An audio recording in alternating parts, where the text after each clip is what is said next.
My name is Jenna Collins and I'm 28 years old. Lying in a hospital bed with shattered bones, the first message I got from my family wasn't one of concern. It was a breezy voicemail from my mother in Monaco. "Darling, terrible news about the accident. We had to use your credit card for the flights. Hope that's okay." The pain from her words hurt more than the crash. That's when I saw the bank statement and realized my accident had been scheduled 3 days in advance. Before I share the rest of my story, let me know where you're watching from in the comments. Hit that like button and subscribe if you've ever gone above and beyond for your family. Trust me, you'll want to hear what happened next. My apartment is all clean lines and glass, a 28th floor sanctuary above the city's hum. My job at CypherTech, a top-tier tech firm, keeps me sharp, decoding financial cyber threats like a puzzle only I can solve. I'm good at it. Damn good. But tonight, as I sit at my kitchen island, the glow of my laptop screen feels like the only warmth in the room. I'm transferring $3,000 to my parents' account, same as every month. It's a ritual, a silent vow to the family who raised me. My phone buzzes and I brace myself for the inevitable video call. "Jenna, sweetheart." My mother Susan fills the screen, her smile as polished as her Portland mansion. "You look tired, all that work, no play?" Her laugh is light, but it stings. My father David sits beside her, his face a stone wall, nodding faintly. Ethan, my older brother, sprawls on their leather couch, grinning like he's got the world in his pocket.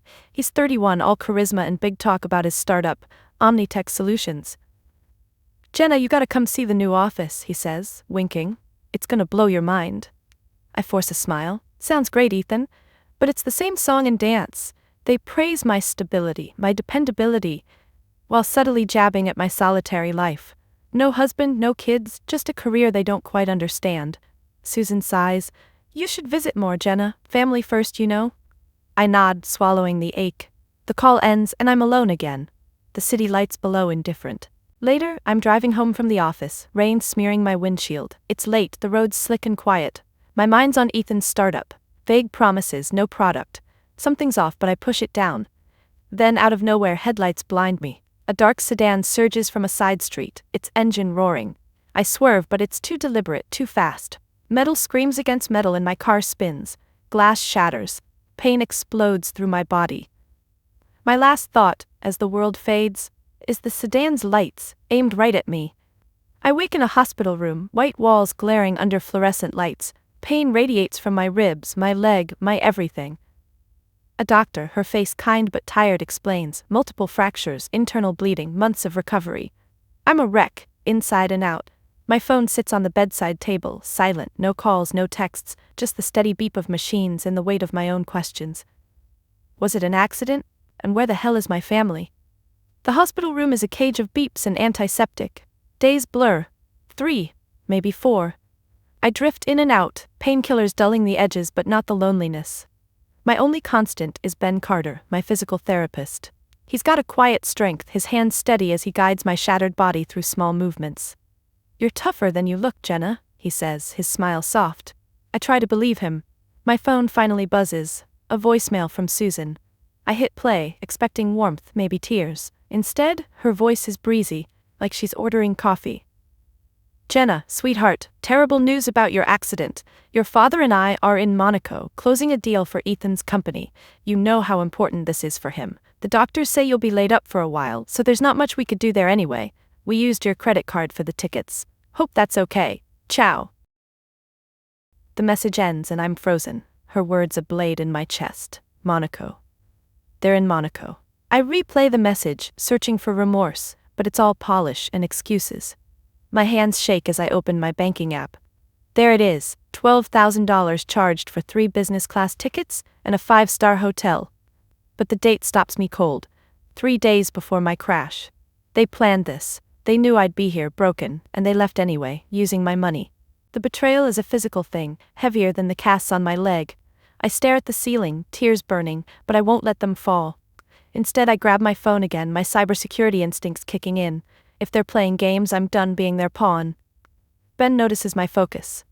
"You okay?" he asks, pausing his routine. I shake my head, unable to speak. He doesn't push, just stays close, his presence a small anchor. That night I lie awake, the hospitals hum a mocking lullaby. My family's absence isn't neglect, it's strategy. They needed me out of the way. But why? The question gnaws, and I know I won't rest until I find the answer. I'm not just hurt, I'm hunted. I can't move much, but my mind's a live wire. Ben smuggles in my high-security laptop, a lifeline to the world I know. "Don't tell the nurses," he whispers, his grin conspiratorial. I nod, grateful for his trust. The hospital's Wi-Fi is a fortress, but I'm better. I bypass their firewalls, my fingers flying despite the V in my hand. I need answers, starting with the crash. Traffic camera footage is my first target. The intersection where I went down is covered by city cams, but the files are glitchy, fragmented. I work for hours piecing together frames. Then I see it, a dark sedan, lights off, idling in a side street. It waits until my car's in range, then accelerates, deliberate and precise. My stomach lurches. This wasn't an accident.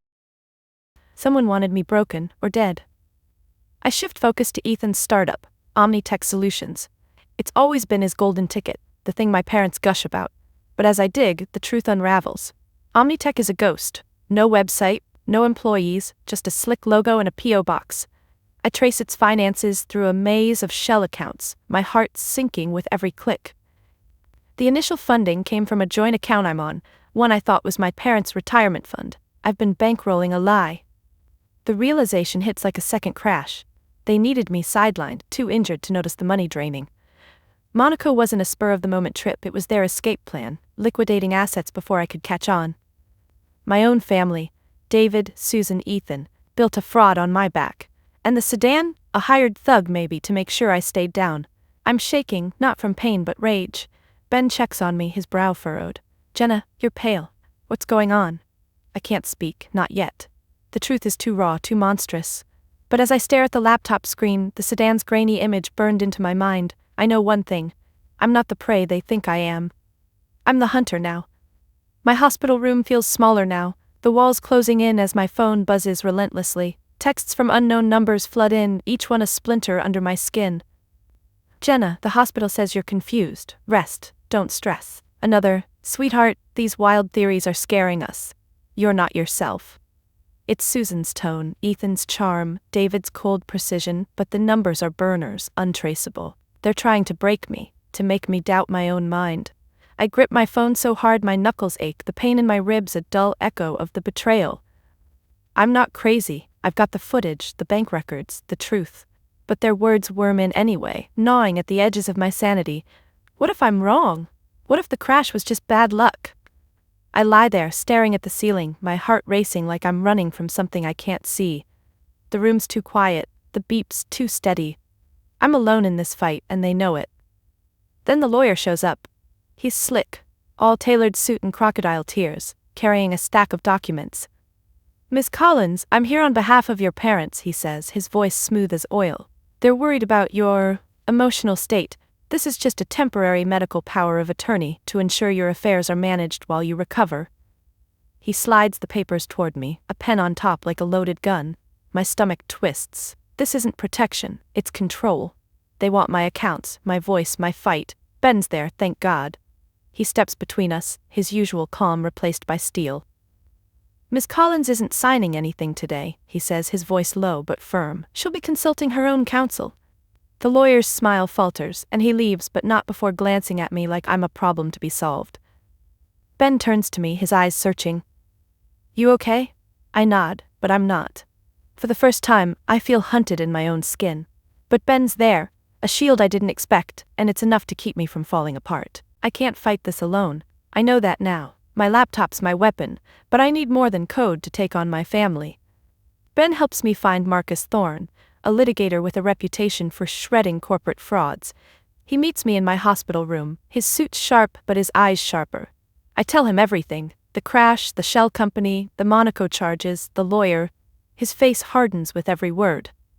"This isn't family drama, Miss Collins," he says, his voice gravely. "This is conspiracy. Maybe attempted murder."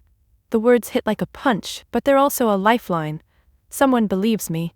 Marcus moves fast. He files injunctions to freeze the joint accounts, cutting off their cash flow.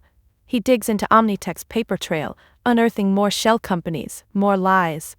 Ben arranges a security detail for my door, a burly guy named Carl, who nods like he's seen worse. Then there's Lila, an old colleague from Cyphertech. She hears about my situation through the grapevine and shows up with a USB drive and a fierce grin. "Let's bury these bastards," she says, offering to trace Ethan's digital footprints. My hospital bed becomes a war room, strangers turned allies, their voices a chorus against the silence of my family's betrayal. It's not just their skills I need, it's their belief. Marcus's gruff confidence, Ben's quiet steadiness, Leela's fire. They're rebuilding something in me I thought was lost. I'm not just a victim anymore, I'm a fighter, surrounded by people who see me, not the role I played for my family. But the fear lingers. If they tried to kill me once, what's stopping them now? The answer comes late one night when Carl intercepts a delivery to my room, a bouquet with a card that reads, "Get well soon, or don't." No signature, but I know who sent it. They're not done with me yet. 3 weeks later, I'm out of the hospital, in a rehab facility with high security and a view of Puget Sound. I'm in a wheelchair, my body's still a map of bruises, but my mind's razor sharp. Marcus calls. My family's back from Monaco, their offshore accounts frozen, their plans in ruins.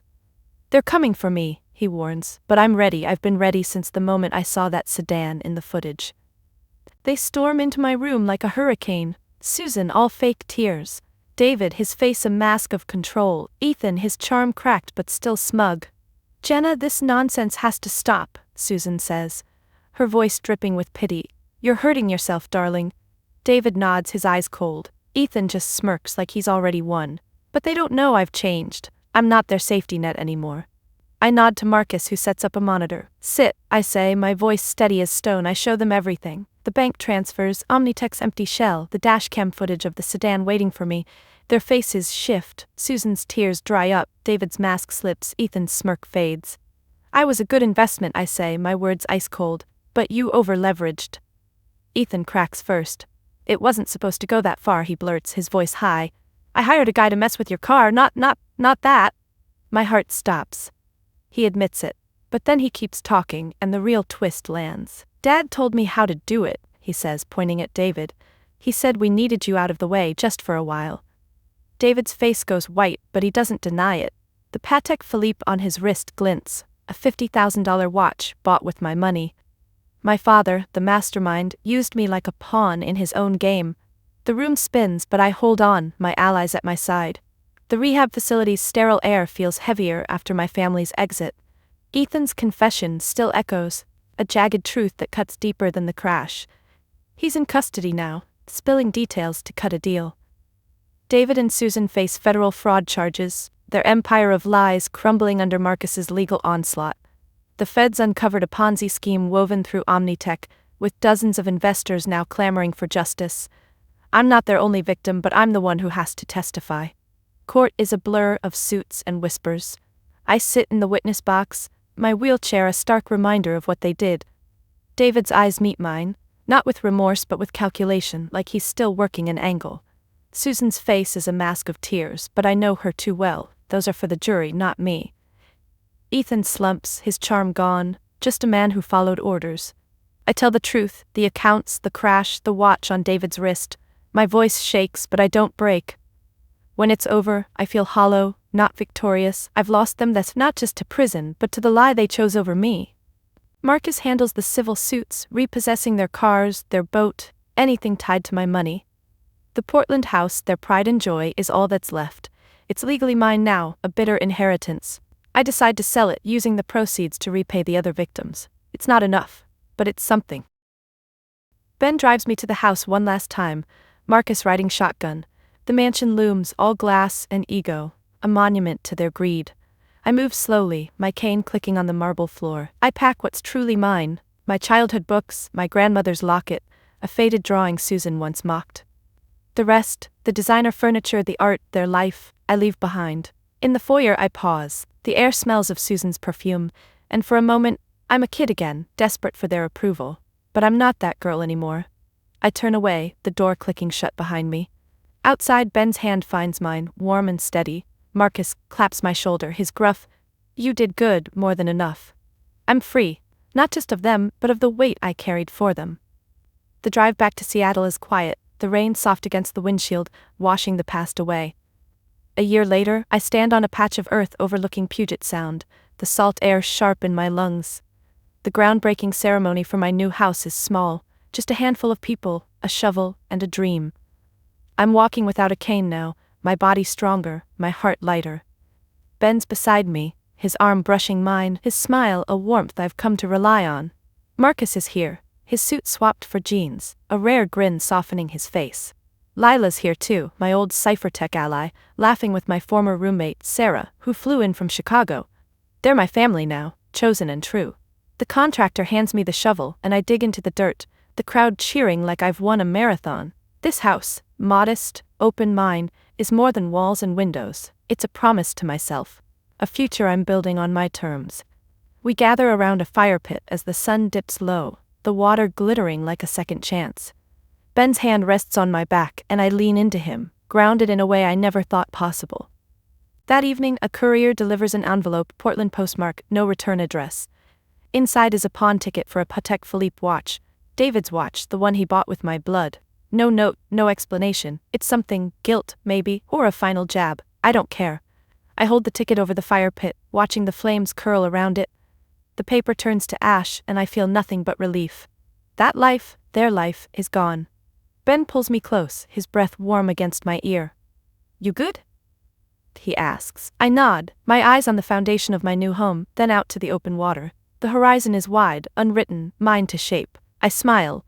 Not for them, not for what I've lost, but for what I've found. Peace, purpose, a place to start again. The future isn't a debt or a cage. It's a home, and I'm finally here. Losing my family felt like the end of everything. They were my past, my present, and what I thought was my future. But standing here today, on the foundation of a life I built myself, I've learned the most important lesson. Sometimes, the most toxic walls must be torn down before you can build something true. If you are facing a betrayal that has shattered your world, remember that you are the architect of your own future. You get to choose your foundation, and most importantly, you get to decide who is welcome inside.